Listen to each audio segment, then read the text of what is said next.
ദൈവനാമത്തിന് മഹത്വമുണ്ടാകട്ടെ. ഇന്നത്തെ പ്രഭാതത്തിലെ ചിന്തയ്ക്കായി ലഭിച്ചിരിക്കുന്ന വേദഭാഗം അപ്പോസ്തലനായ വിശുദ്ധ പൗലോസ് ഗലാത്യർക്ക് എഴുതിയ ലേഖനം 6-ാം അധ്യായം 5-ാം വാക്യം. ഓരോരുത്തൻ താൻ്റെ ചുമട് ചുമക്കുമല്ലോ.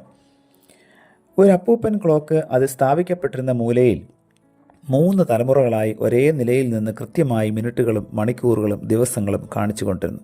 അതിൻ്റെ സുഗമമായ പ്രവർത്തനത്തിനും അതിൻ്റെ ഉള്ളിൽ ഘടിപ്പിച്ചിരുന്ന ഒരു ലോഹക്കട്ടി ക്രമീകൃതമായ രീതിയിൽ മുകളിലേക്ക് ഉയർത്തപ്പെടുകയും വീണ്ടും താഴുകയും ചെയ്യേണ്ടിയിരുന്നു.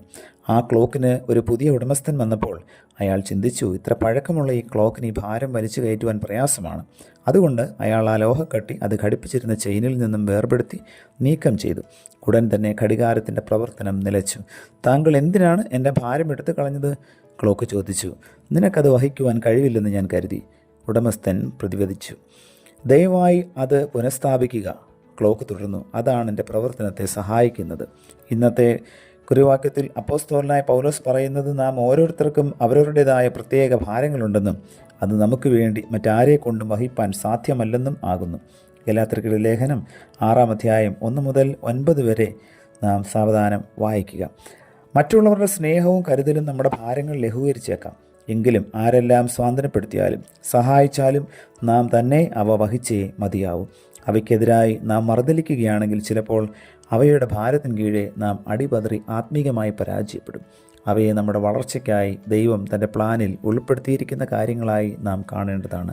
നാം ദിനംതോറും ക്രിസ്തുവിൻ്റെ ശക്തിയിൽ ആശ്രയിക്കുന്നതിന് അവ കാരണമായി തീരും.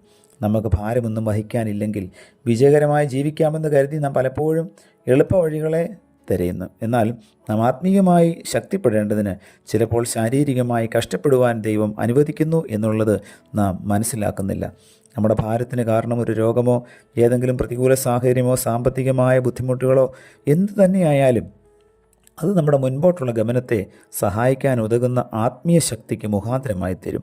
അത്യന്തം അനവധിയായി തേജസ്സിൻ്റെ നിത്യഘനം നമുക്ക് കിട്ടുവാൻ അത് കാരണമാകുന്നത് കൊണ്ട് യഥാർത്ഥത്തിൽ അത് നമുക്ക് അനുഗ്രഹമായി തീരുകയാണ് ചെയ്യുന്നത്. പ്രാർത്ഥിക്കാം. പ്രിയ കർത്താവേ, നൽകി തന്ന വചനത്തിനായി നന്ദിയോടെ സ്തോത്രം. ജീവിതത്തിൻ്റെ പ്രതിസന്ധികളും കഷ്ടപ്പാടുകളും വരുമ്പോൾ നെടുവീർപ്പിടാതെ ദൈവസന്നിധിയിൽ പ്രത്യാശയോടുകൂടെ നിൽക്കുവാൻ തക്കവണ്ണം ഞങ്ങളെ അവിടുന്ന് സഹായിക്കണമേ.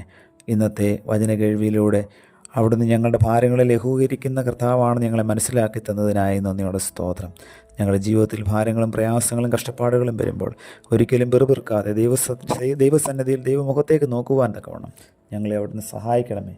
പുത്രൻ്റെ നാമത്തിൽ പ്രാർത്ഥന കേൾക്കണം പിതാവേ. ആമേൻ.